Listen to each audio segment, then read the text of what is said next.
జస్ప్రీత్ బుమ్రా ప్రపంచంలోనే అత్యుత్తమ బౌలర్ మరియు అన్ని ఫార్మాట్లలో టీమిండియాకి ఆడుతున్న అత్యుత్తమ క్రికెటర్ అని చెప్పొచ్చు. అయితే అతని పని భారాన్ని నిర్వహించడం టీమిండియా క్రికెట్ జట్టుకి ఒక పెద్ద సవాల్గా మారిపోయింది. వర్క్ లోడ్ మేనేజ్మెంట్ కింద ఎప్పుడు అతనికి రెస్ట్ ఇవ్వాలి అనేది కోచింగ్ స్టాఫ్ కి అర్థం కావట్లేదు. తాజాగా ఈ విషయంపై మిస్టర్ 360 ఏబీ డివిలియర్స్ మాట్లాడారు. బుమ్రా 5 టెస్టులు ఆడేలా ప్లాన్ చేస్తుంటే మంచిది అనిపిస్తుందని, మేనేజ్మెంట్ ముందుగానే నిర్ణయించిన 3 మ్యాచ్లకే బుమ్రాను పరిమితం చేయకూడదని అభిప్రాయపడ్డాడు. బుమ్రా ప్రస్తుతానికి అన్ని ఫార్మాట్లలోనూ నెంబర్ 1 బౌలర్ కావచ్చు, కాబట్టి అతనికి విశ్రాంతి ఇవ్వడం చాలా కష్టమైన విషయమని డివిలియర్స్ వ్యాఖ్యానించారు.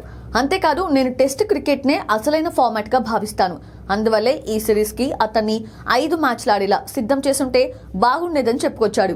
ఇదే తరహాలో దక్షిణాఫ్రికా బౌలర్ డేల్ స్టెయిన్ ని వాళ్ళు ఎలా ఆడించారో గుర్తు చేశాడు. నాకు తెలిసి అతను కూడా గొప్ప బౌలర్, కానీ అతన్ని కూడా గాయాలు వెంటాడేవి. ఆ సమయంలో మేము డేల్ స్టెయిన్ కి తక్కువ ప్రాముఖ్యత కలిగిన T20s, వన్డేల్లో విశ్రాంతినిచ్చి ఆస్ట్రేలియా, ఇంగ్లాండ్, న్యూజిలాండ్, ఇండియాతో ఆడే విదేశీ టెస్ట్ సిరీస్లకి సిద్ధం చేసేవాళ్ళం. కానీ ఇప్పుడు బుమ్రా విషయంలో కూడా ఇలా జరుగుతుందా అని ప్రశ్నించాడు.